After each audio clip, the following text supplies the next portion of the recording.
I am Max Payne. My wife and daughter were murdered. It had something to do with the designer drug V.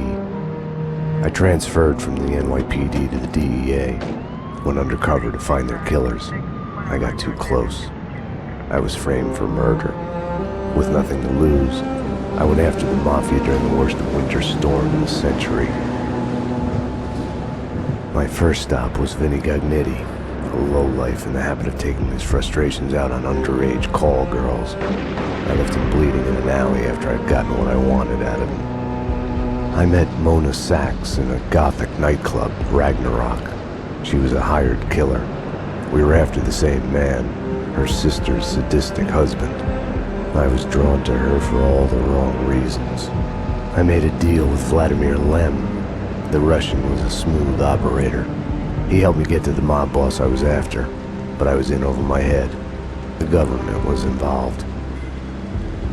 A mystery man called Alfred Woden told me the name of my real enemy, Nicole Horn. Woden and Horn were both members of a secret society, the Inner Circle. She was behind V, behind everything. While working for the DA, my wife had accidentally seen papers that incriminated Horn. Woden promised to take care of the charges against me if I took Horn out. Deputy Chief Jim Bravura of the NYPD was trailing me by the empty shell casings that I left behind.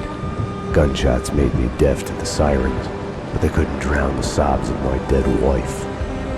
Mona sided with me against Horn. She took a bullet for that. Her body disappeared behind closing elevator doors.